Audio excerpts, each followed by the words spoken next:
Human population growth impacts the Earth system in a variety of ways, including the use of natural resources. The Earth is now home to 8 billion people. With the growth of the world's population, concerns have been raised as to how to sustain the ecosystem. But with innovation, industrialization, and people-driven attitudes and initiatives, the dramatic negative projections could be contained. The 8 billion population observations held today in Ghana saw Philomena Nam Mele Dugbe and Eric Obeng as the fortunate parents whose baby was selected as the symbolic 8 billion baby in Ghana. The baby girl was born after midnight on November 15, which commemorates the 8 billion child observation day in Ghana at the Greater Accra Regional Hospital, RAGE. The day coincided with the pre-launch of the Ghana Population Report by Regional Institute of Population Studies, Legon. Speaking at the historic celebration, the government statistician, Professor Samuel Enim, highlighted some challenges confronting the population as captured in the 2021 census.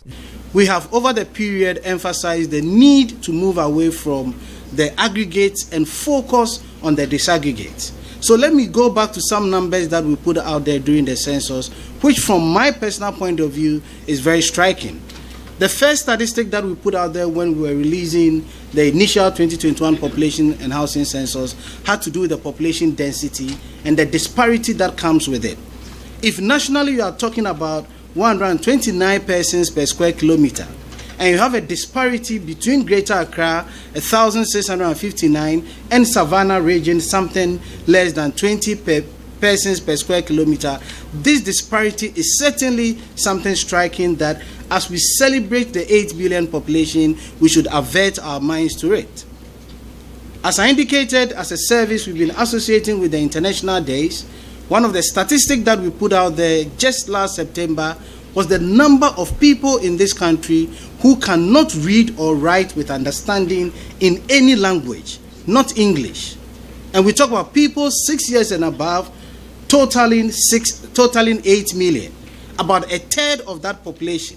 The Director of Regional Institute of Population Studies, Professor Ayaga Bawa, who pre-launched the population report, said there is a deficit in Ghana's housing to embrace the teeming population figures. What is more important, and I think the chair made reference to this and also the government solution, is the deficit in the housing stock. You will see that we have a huge housing deficit in this country. Although there has been a decline in the housing deficit between the last census and, between the 2010 census and the last census that was conducted last year, we still have in excess of 1.8 million deficit in housing stock in this country, and that's very critical. We need to begin to think about how we are going to get around this.